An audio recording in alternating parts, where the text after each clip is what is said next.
Assalamualaikum warahmatullahi wabarakatuh. Alhamdulillahi rabbil alamin wa bihi nasta'inu ala umuri dunya waddin wassalatu wassalamu ala ashrafil anbiya'i wal mursalin sayyidina wa maulana Muhammadin wa ala alihi wa ashabihi ajma'in, amma ba'd. Yang terhormat para dewan juri lomba pidato kultum Fatayat Nahdlatul Ulama dan para sahabat peserta lomba yang saya banggakan.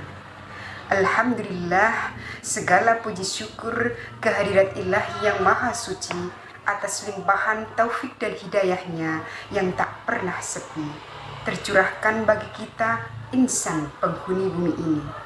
Berbahagialah kita karena kita termasuk hamba pilihan Allah, hamba yang diciptakan begitu sangat sempurna sekali, indah dan mempesona.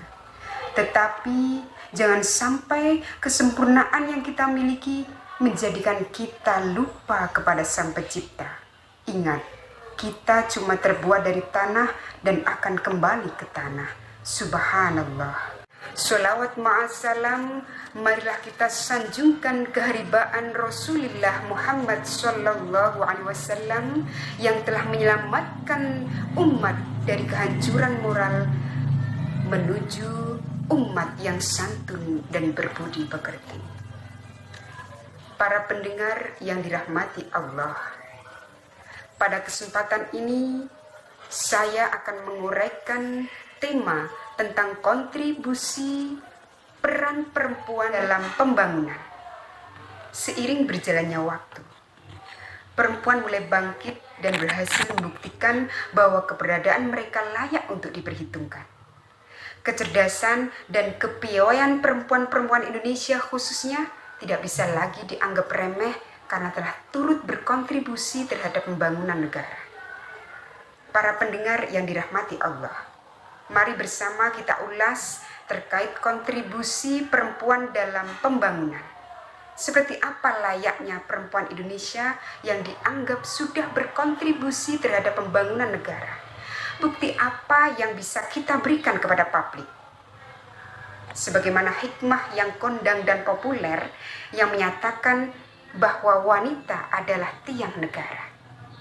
Dan inilah alasan wanita disebut sebagai tiang negara. Para pendengar yang dirahmati Allah, wanita mendapat perhatian penting dalam Islam. Misalnya saja kehadiran surat An-Nisa dalam Al-Quran yang artinya wanita.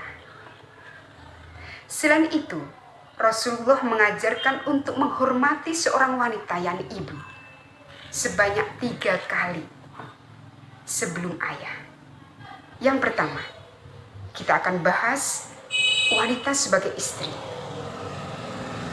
Peran wanita sebagai seorang istri adalah memberikan dukungan kepada suami. Istri yang baik akan memberikan ketenangan bagi suami setelah ia kembali dari aktivitas bekerja. Ketenangan yang diberikan seorang istri saat menyambut suami bisa membuat kepenatan yang dirasakan seharian penuh menghilang. Bagaimana? Seorang istri ketika menyambut suaminya datang dengan berdandan rapi, bersolek, cantik, mempesona, maka seorang suami yang pulang dari bekerja, Masya Allah, sungguh bahagianya. Inilah yang dinamakan kerjasama di dalam mengurus rumah tangga. Jadi saling berkontribusi menciptakan hawa positif di dalam sebuah ikatan suami istri dalam keluarga. Yang kedua, wanita sebagai ibu, madrasah pertama bagi anak. Biasanya ibu adalah orang yang paling dekat dengan anak.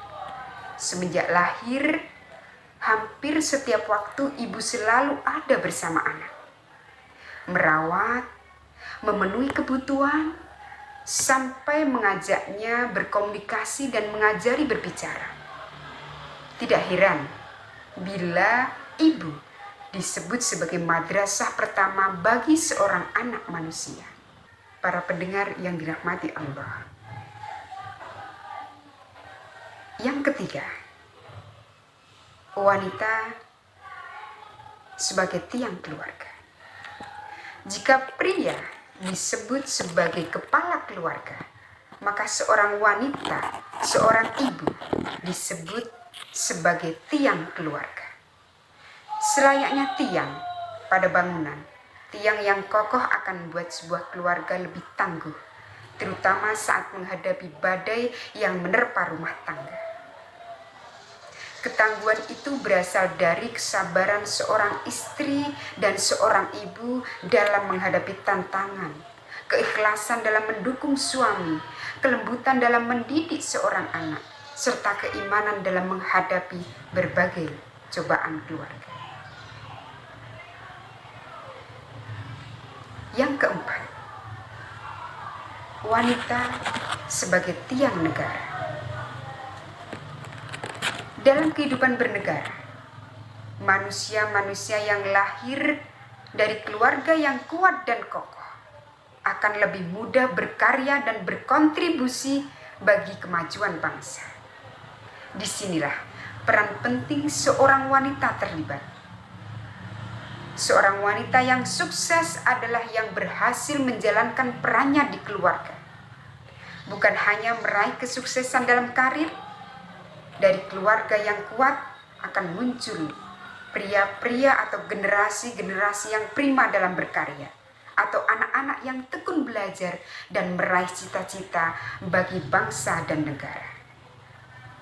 Inilah kontribusi perempuan dalam pembangunan bangsa.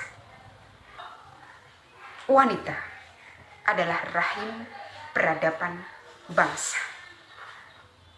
Dari wanita terlahir generasi-generasi yang kuat dan kokoh jika wanita tersebut adalah wanita yang sholihah.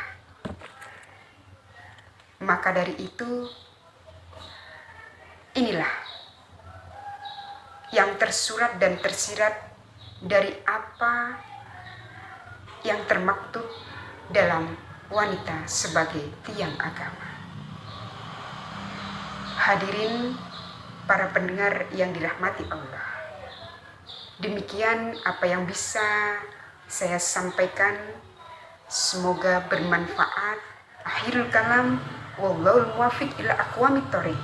Wassalamualaikum warahmatullahi wabarakatuh.